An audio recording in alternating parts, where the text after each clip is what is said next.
من الشیطان الرجیم بسم اللہ الرحمن الرحیم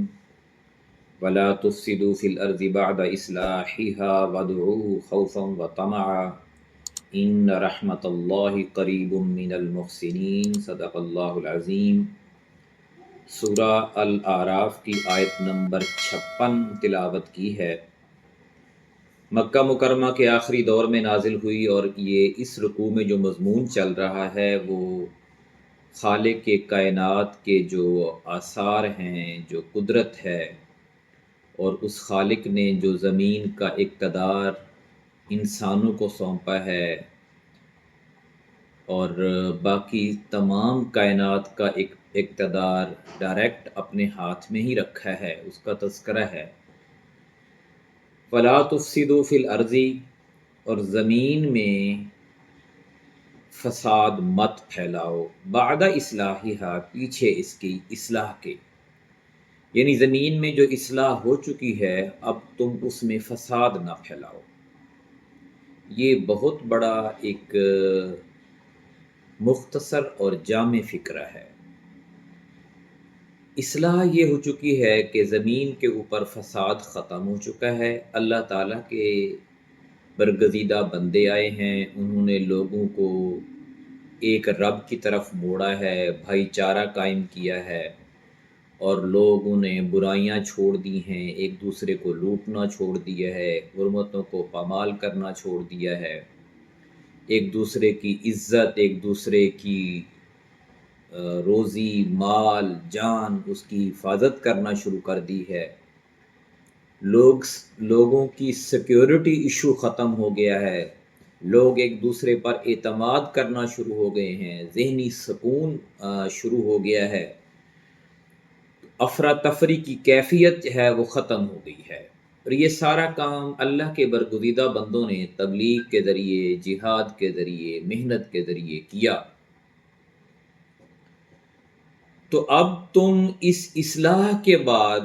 اس کو دوبارہ زمین کو فساد کا گڑھ نہ بناؤ۔ دیکھ لیں نبی کریم صلی اللہ علیہ وسلم نے جو سکون قائم کیا تھا معاشرے میں، کہ ایک عورت زیورات سے لدی ہوئی رات کی تاریکی میں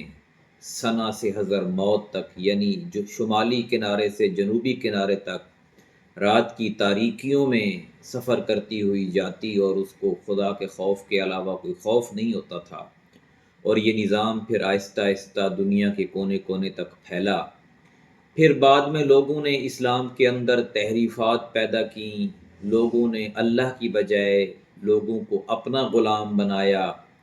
اسلام کو بیچنا شروع کر دیا، اسلام کے نام پر پیسے کمانا شروع کر دیے، اور اب اللہ کی عظمت کی بجائے اپنی عظمت قائم کرنا شروع کر دی، تو دنیا میں پھر سے فساد پھیل گیا، اور اب دنیا ظلم و ستم سے بھر چکی ہے، ہر طرف فساد ہی فساد ہے، ہر کمزور کے اوپر طاقتور چڑھ دوڑ رہا ہے، ظلم اور ناانصافی کا دور دورہ ہے، انصاف بک رہا ہے، ظالم خرید رہا ہے، اور مظلوم جو ہے وہ ظلم کی چکی میں مزید پستا جا رہا ہے۔ اس سب کے باوجود ہمیں پریشان نہیں ہونا چاہیے۔ اللہ تعالیٰ ہمیں امید دیتا ہے کہ وَادْعُوهُ خَوْفًا وَطَمَعًا، تم اللہ سے خوف اور اس سے امید کے ساتھ اس کو پکارو۔ تو یہ دور جو ہے جو کھو گیا ہے یہ دوبارہ آ سکتا ہے، نہ بھی آئے گا تو تمہاری اپنی زندگی پرسکون ہو سکتی ہے، دنیا میں نہ صحیح تو مرنے کے بعد تو ضرور ہوگی۔ فرمایا کہ اسے خوف اور امید کے ساتھ پکارو۔ ان رحمت اللہ قریب من المحسنین، بے شک اللہ کی رحمت نیکی کرنے والوں کے قریب ہے، احسان کرنے والوں کے قریب ہے،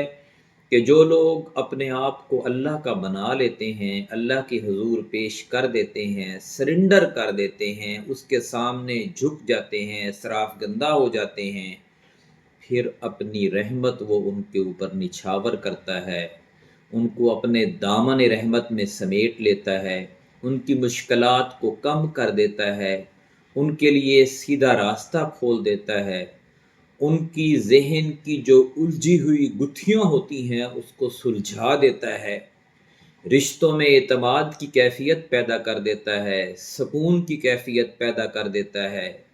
رات کو سونا ان کے لیے باعث سکون ہوتا ہے، تھکاوٹ ختم ہو جاتی ہے، گولیاں لینے کی ضرورت نہیں پڑتی،